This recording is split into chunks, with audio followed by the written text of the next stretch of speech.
د مهاجر یار خو زه د مهاجرو کیسه درته وکړم. مهاجر چې دي څوک دي؟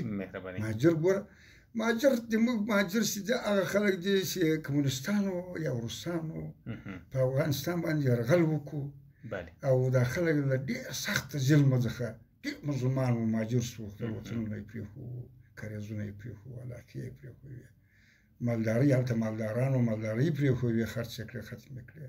چې روسانو کمونستانو په وخت کې، روسانو اشغال په وخت کې ډېر مجبور شو، ډېر مسلمانان خلک مهاجرت ته مجبور شو، هجرتونه یې وکړو.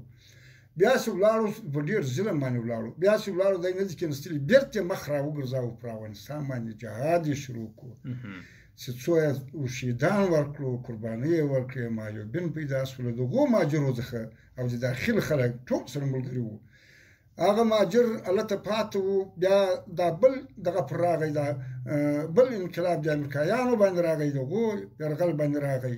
هغه مهاجر بیا په ظلم باندې هلته نور څور مهاجر شو پسې ورغلو او هغه بیا مخې پر راوګرځاوه. نو هغه مهاجر په دواړو انقلابو کې یې قربانۍ ورکړې او ډېر مظلوم په دواړو انقلابو کې، په دواړو اشغالو کې ډېر په مظلومیت وتویو له خپله ملکه. هغه مهاجر اوس را روان دي، اوس بیا په هغه مظلومیت دغه ظالمان زموږ ګاونډیانو ظالمانو داسې په بېوختۍ کې او په ډېر ظلم باندې راباسي.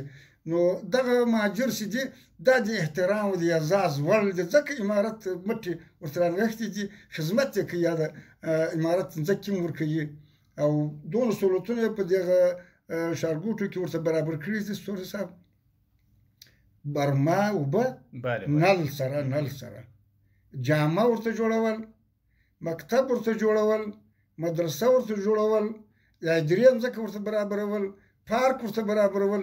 دا ټول سهولتونه امارت نقشې جوړې کړي دي. دا اوس رسمي دا رالو موږ ته افتتاح وکوله.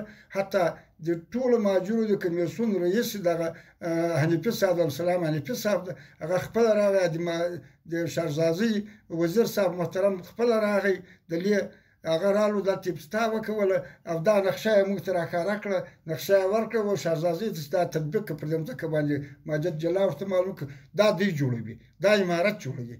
او حتی موسسات هم را جلب کړي دي، ورته ویلي دي چې اوس نو په اوبو رسانۍ کې، آب رسانۍ کې کومک را سره وکړئ، تاسو هم له امارت څخه کومک وکړئ، پیپونه واچوئ، یو څو دغه اوبو تاسې برمې تاسې ووهئ.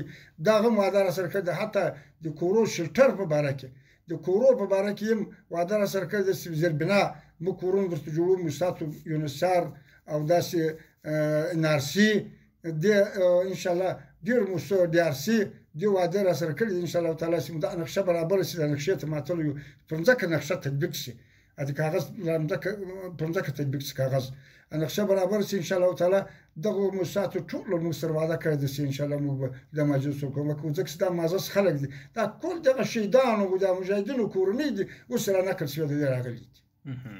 نو انشاءالله امارت یې په ډېر په ښه احترام او په ښه عزت او په ډېر خدمت باندې انشاءالله تعالی دی نازوي او مې کسب ورته کړی ده او مې دا کار ورته برابر کړي، ښارګوټي ورته برابر کړي دي انشاءالله. اوس ځینې موسسات د دوی دپاره کورونه جوړوي، ځینې موسسات یې هلته مدارس جوړوي، ځینې موسسات یې مکاتب جوړوي، ځینې د کلینیکونه جوړوي، هر یو هغه خپل بخشونه لري. د دې تر څنګ چې دوی سره نغدي مرستې وکړي یا هم د دوی د کاروبار دپاره، د دوی د وړو کاروبارونو دپاره مو هم د کوم موسساتو سره خبرې نه دي کړي؟ بیخي د حرکت موسسه له مهاجرو سره کار کوي، کوچني کاروبارونه یې برابر کړي دي، ډېر حتی تقریبا 80,000 افغانۍ ورکوي، کار یې برابر کړي. دا موسسه د حرکت NRC داسې د سبتیې کومک نغدي روپۍ کومک سره کوي، DRC سبتیې نغدي روپۍ کومک سره کوي، ویایم سبتیې نغد کومک هسپتال سره کوي، ښارګوټ یې نغد برابر، ښارګوټ چې نقشه برابر شي پر ځمکه باندې تطبیق شي، بیا به هلته هغه د ښارګوټي خدمت کوي. اوس فلحاله دا ټول په نغدو روپو او بل دا ده چې په موسساتو باندې اخته دي. ورته اوس ګوره کیارو، اوس کیارو راغلي 15 بخشه راوړي دي او بله موسسه راغلې ده کیارو 15 بخشه د تعلیم دغه کې ولري، دا د حرفوي چې دا مهاجرو ته موږ ورکوو. د مهاجرو خلک ځوانان به هلکان به انشاءالله تعالی زنانه به هم خلا کول په دا حرفوي زده کړو باندې مصروف وي او هم کومک وکړي. دا ټول موسسې